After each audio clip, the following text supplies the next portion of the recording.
নবম pay scale কার্যকর ১ September থেকে নতুন বেতন কাঠামো, সরকারি বেতন বৃদ্ধি ও মহার্ঘ ভাতার ঘোষণা। তো দর্শক, আজ আমার দেশ পত্রিকায় প্রকাশিত সরকারি কর্মজীবীদের জন্য খুবই গুরুত্বপূর্ণ একটি প্রতিবেদন, না টেনে শেষ পর্যন্ত দেখুন এবং ভিডিওর শুরুতেই চ্যানেলটি সাবস্ক্রাইব করে রাখুন। পরবর্তীতে নবম পে স্কেল এবং মহার্ঘ ভাতার সবশেষ আপডেটগুলো সবার আগে পেতে। তো দর্শক, দীর্ঘদিনের প্রত্যাশার পর অবশেষে বাংলাদেশের সরকারি চাকরিজীবীদের জন্য নবম পে স্কেল চূড়ান্তভাবে কার্যকর করা হচ্ছে। প্রধান উপদেষ্টা ডক্টর ইউনূসের নির্দেশক্রমে ১ সেপ্টেম্বর থেকে নতুন পে স্কেল প্রয়োগ শুরু হবে, যা সরকারি কর্মচারীদের জীবনযাত্রার মান উন্নয়নে বিশেষ ভূমিকা রাখবে।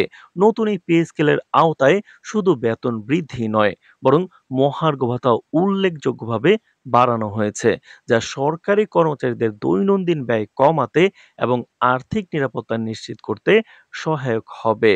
তো দর্শক, নবম পে কমিশনের প্রথম বৈঠক ১২ আগস্ট অনুষ্ঠিত হয়, যেখানে নতুন পে স্কেলের কাঠামো, বেতন বৃদ্ধির হার এবং মহার্ঘ ভাতার হার চূড়ান্তভাবে প্রস্তাবিত হয়। দ্বিতীয় বৈঠক নির্ধারিত করা হয়েছে ১৭ আগস্ট, যেখানে সমস্ত সিদ্ধান্তের চূড়ান্ত অনুমোদন ও গ্যাজেট প্রকাশের কার্যক্রম সম্পন্ন হবে। সরকারি সূত্র জানায়, গ্রেড ১ থেকে ১২ পর্যন্ত দেশের সকল সরকারি কর্মচারী এই নতুন সুবিধা উপভোগ করবেন।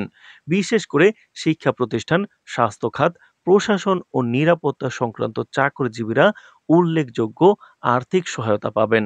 আর এই নতুন নবম পে স্কেলে কিন্তু ১২টি গ্রেড থাকবে। তো দর্শক, এখানে নবম পে স্কেলের মাধ্যমে সরকারি চাকরিজীবীরা নিয়মিত বেতন ছাড়াও উৎসব, বাড়ি ভাড়া এবং অন্যান্য চলতি খরচের জন্য অতিরিক্ত অর্থ পাবেন। দেশের অর্থনীতিবিদরা মনে করছেন, এই পদক্ষেপ সরকারি চাকরিজীবীদের ক্রয় ক্ষমতা বৃদ্ধি করবে এবং অভ্যন্তরীণ বাজারে ইতিবাচক প্রভাব ফেলবে। তো দর্শক, ভিডিওটির এই মুহূর্ত পর্যন্ত এসে এখন পর্যন্ত যারা চ্যানেলটি সাবস্ক্রাইব করেননি, অবশ্যই সাবস্ক্রাইব করে রাখুন, পরবর্তীতে মহার্ঘ ভাতা এবং নবম পে স্কেলের সকল আপডেট সবার আগে পেতে। তো দর্শক, নির্বাচনের আগে এই উদ্যোগ নেওয়ায় কর্মচারীদের মধ্যে ইতিবাচক মনোভাব ও কাজের উদ্দীপনা বৃদ্ধি পেয়েছে। সরকারি কর্মকর্তারা জানিয়েছেন, নতুন পে স্কেল কেবল বেতন বৃদ্ধির নয়, এটি কর্মক্ষমতা ও মনোবল বাড়ানোর জন্য পরিকল্পিত। সরকারি চাকরিজীবীরা দীর্ঘদিন ধরে বেতন বৃদ্ধির অপেক্ষায় ছিলেন এবং মহার্ঘ ভাতা বৃদ্ধির এই পদক্ষেপ তাদের দীর্ঘদিনের দাবি পূরণ করেছে। শিক্ষা প্রতিষ্ঠান, স্বাস্থ্য খাত, প্রশাসন ও নিরাপত্তা খাতের সকল সরকারি কর্মচারীরা এর সুফল পাবেন। বিশেষজ্ঞদের মতে, নবম পে স্কেলের কার্যক্রম শুরু হলে সরকারি চাকরিজীবীদের আর্থিক স্থিতিশীলতা বৃদ্ধি পাবে এবং দেশের সরকারি খাতের কর্মক্ষমতাও উন্নত হবে। তো দর্শক, এই সিদ্ধান্তের ফলে সরকারি কর্মচারীরা আরো উৎসাহী হয়ে তাদের কাজের প্রতি মনোযোগ বাড়াবেন। নতুন বেতন ও মহার্ঘ ভাতার মাধ্যমে তারা দৈনন্দিন খরচ, পরিবারের শিক্ষা ও স্বাস্থ্য খাতে আরো কার্যকরভাবে ব্যয় করতে সক্ষম হবেন।